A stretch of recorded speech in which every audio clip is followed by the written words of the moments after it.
دیا۔ یہی معاملہ امام جواد کے زمانے میں ہوا۔ پہلی مرتبہ تشیع کے اوپر ایسا امتحان آیا۔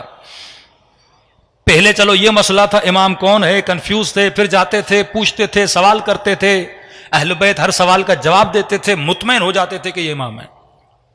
امام رضا کے جانے کے بعد تاریخ امامت میں پہلا امام بنا جو 7 سال کا۔ تو قدیمی مولا کا صحابی جو امام کے ساتھ رہا وہ صاحب بصیرت نہ رہا، اور اس نے کہا کہ یہ 7 سال کے ہیں، ابھی بالغ نہیں ہوئے، تو ہم ان سے مسئلے کیسے پوچھیں گے، تو لہٰذا ہم ان کا کسی کو قائم مقام بناتے ہیں، جب یہ بڑے ہو جائیں گے پھر ہم ان کی امامت کو مانیں گے۔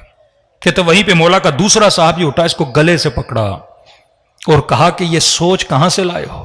جب عیسیٰ کو ماں کے گہوارے میں نبوت مل سکتی ہے تو کیا جواد کو 7 سال میں امامت نہیں مل سکتی؟ یہ کیا مطلب امام بڑا ہو؟ امام گہوارے میں بھی امام ہے، امام بچپنے میں بھی امام ہے، مسئلہ علم کا ہے، جا سوال کر امام جواد سے۔ یہ کسی دنیا کے مدرسے میں نہیں پڑھتے، یہ اللہ کی دربار سے علم لے کر آتے ہیں۔ جگہ جگہ خدا نے امتحانات سے نکالا۔ آج ہم پردے غیب میں ہیں۔ کسی جوان نے کہا مولانا مولا علی کے زمانے میں کچھ بھی نہیں، لوگ بچ گئے کیونکہ علی تو تھے، حسن تو تھے، حسین تو تھے۔ کہ ہم آج کیا کریں کہ امام زمانہ نظر نہیں آ رہے، اور اتنے اختلافات، ہمیں کیسے پتا چلے حق و باطل کا؟ تو کہا علی نہیں ہے تو کیا ہوا، علی کی باتیں تو ہیں۔ حسن نہیں ہے تو کیا ہوا، حسن کی باتیں تو ہیں۔ مولا حسین نہیں تو کیا، یہ کردار حسین تو ہے۔ چھٹے امام کی باتیں تو ہیں۔ انہی باتوں کو پڑھ کے صاحب بصیرت بنو اور حق و باطل کی پہچان رکھو۔ 3 طرح کی بصیرتیں، بصیرت اخلاقی، بصیرت دینی، تیسری بصیرت بصیرت سیاسی۔ بندہ ہو سکتا ہے اخلاقاً بابصیرت ہو، گناہ نہ کرے، ہو سکتا ہے دین میں بابصیر ہو، اپنے دین کا انتخاب صحیح کرے۔ کئی لوگ سیاست میں مار کھا جاتے ہیں، بصیرت سیاسی نہیں ہوتی۔ کئی ایسے لوگ تھے امام حسین کو مانتے لیے کہتے تھے نہیں مولا حسین سیاست اچھی نہیں کر رہے۔